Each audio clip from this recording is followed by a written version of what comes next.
Hello, we're here with Jose Cruz, and he's going to show us how to quickly do a high-rise by some simple commands: extrude, intrude, and creating primitive objects. And thank you. All right. Good morning, class. How are you? Anyways, I'm very fascinated with structural buildings, so I'm gonna show you guys how to make a building that's actually already in place in Chicago. It used to be called the Sears Towers, but now it's called the Willis Towers for some obvious reason. I don't know. I didn't check. And what we want to do is, first of all, we want to go to this side here where it says plane, right? And we're gonna design a plane here, right? And what I'm actually gonna use, what makes this tutorial really cool, is that I'm actually gonna use the actual dimensions of the real tower, so we can actually get a precise picture of how it really is. But you know, obviously in the scale of this format here in this 3D Audio Studio program. So you want to start with a plane, and in the length segments, you know, I researched it. It's instead of 4, it's 3. Just not something, but it's 3. And the width segments is 3. And what this is pretty much are the grids that you can't see right away. But if you go right here in the smoothing highlights, you go to wireframe, then you're able to see the grids. And what it is just pretty much the 3x3 grids that we're going to be using. Okay. So something very important right here on 3D Studio, it allows you to manipulate the way you look at the object. You can do it hidden lines, you can do it smooth, you can do it flat. So right here is kind of hidden. You click on it, and then depending what you want to see, you click on it, and then that will be a wireframe. And here, these are called parameters. So other softwares call it properties, but what makes that plane? Yeah, that's exactly right. Surprisingly, one of the most difficult things that I had to learn in this tutorial was how to find the wireframes. It took me a while, but then I figured it out. And we want to change the wireframe, the length, the parameters. The length we're going to be using is the actual length of a Sears tower, which is in this case 68.58 meters. So one important step you want to do there is in the length you can actually put M for meters, and it should change it, but I didn't in this time because I selected. Let's try it again. So it's 68.5. No, let me just start it this over. Sorry, let's see. Let's go to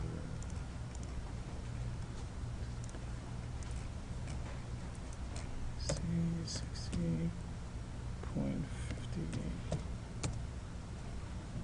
So basically it's not working. For some reason the plane is not activated. So what we can do, you can start a new one. You want to start a new one? Or you know what it could be doing? It could be doing another, but start a new one. Okay. Maybe when we were playing with it. So this is kind of interesting as he starts a new drawing. Let me tell you. So here it is, a new plane. And notice how it's wireframed automatically. And also move the mouse around and notice how the parameters change. The length, the width. Do you see that? Now notice how this is only a 2-dimensional. So I'm actually curious if it's a plane or if it's a box that you have to draw. Well, we're going to find that out. Because a plane is 2D. So Right. I think what you wanted to type, because that is only going to affect the width and the length. And that's all we want. That's all you want? That's all we want, yes. That's all we want we want to manipulate. Also, it did it. Yes, the bottom. We only It's want the base. Yes, it's just the base of the building. Because he's going to extrude it. Yeah. Got it. So that is what he wanted.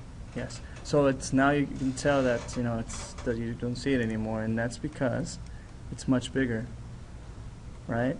And so remember, we're taking an object from its real dimensions into this format. So obviously it's going to be out of the square grids there.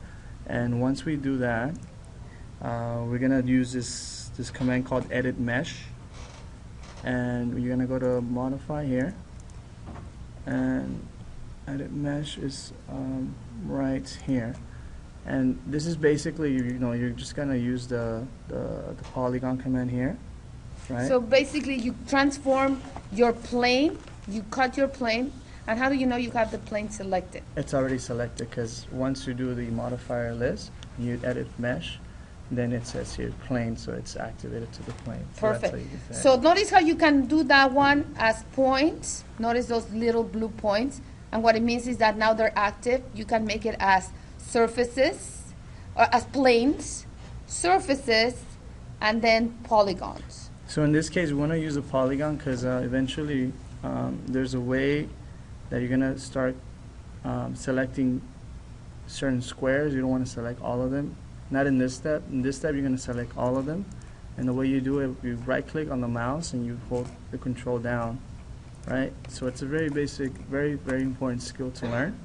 And once you've actually highlighted the whole plane here, you want to extrude this. And so what you're going to do is that obviously, if you've never seen the Sears Tower is different shapes. I'm going to show you a photo afterwards. But the first 50 floors, it's just going to be a rectangle going up. So the measurements of the first 50 floors is 200.5 meters. So what you want to do is you want to do 200.5 meters on the extrude. And press And N. then N for meters or not? M for meters. And if you don't, it comes out wrong.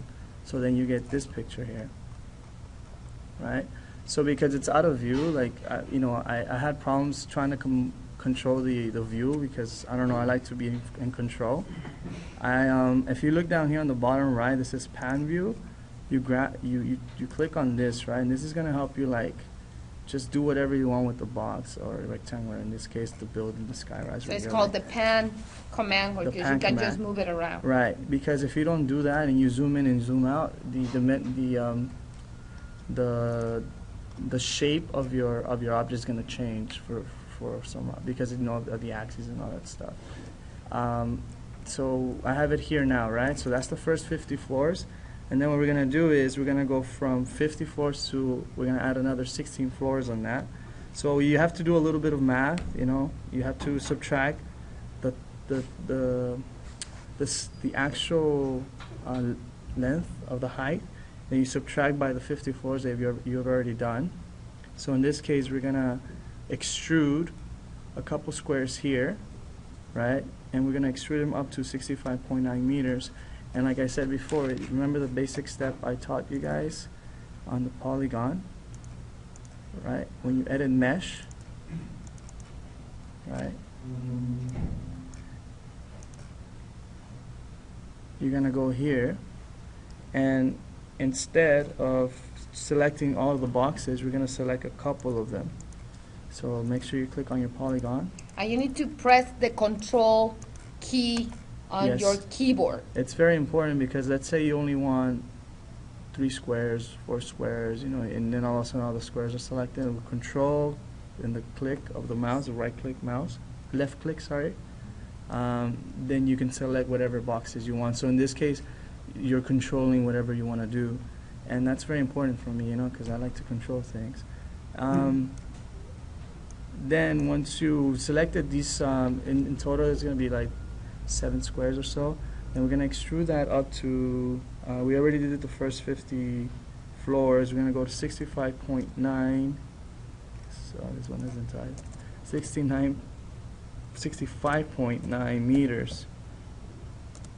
And then we get the next 60 floors, right? Then we're going to go from the 66th floor to the 90th floor. And again, if I zoom in, I kind of don't have the view that I want. So again, we move it down a little bit, and we zoom in a little bit more. Right, and it kind of looks weird, but and it looks strange because it's on an axonometric. So one way that you could also do, you go orbit. here on orbit, and you can actually rotate it. But your mind is always going to play visual games with the planes. Right.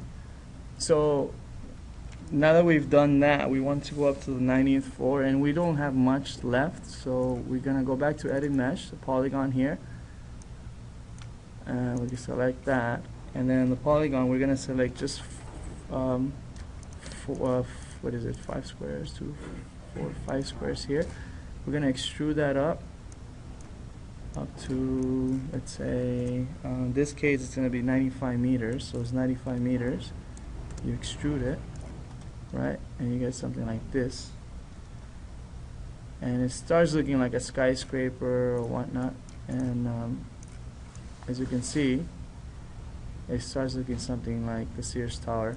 But there's a little bit more to be done, and then this last extrusion that I'm going to do is going to be, again, you go to the polygon there, and we select, in this case it's going to be what they call the main floor, or the main deck. Let's see, and then we got to extrude that to its actual dimension, which is from there up. It's 75 meters going up. And you press enter, and then let's get a better view on this. We got the tower here, and so let's see, so you can visually see it here. So that's my Sears Tower, but if you Usually, this is how you see it on Google. Let's see. So Google it.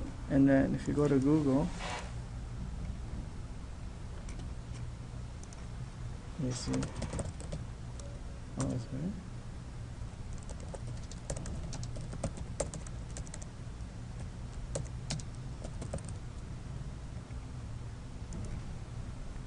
And go to image here. Wow. So it's something like, you can say, what's a good photo?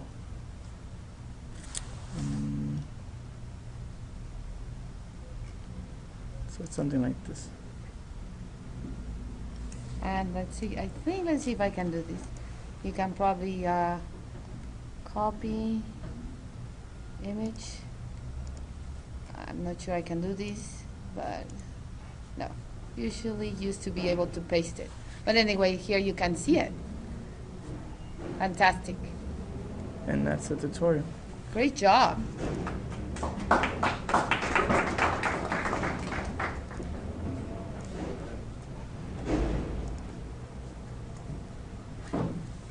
Thursday, right?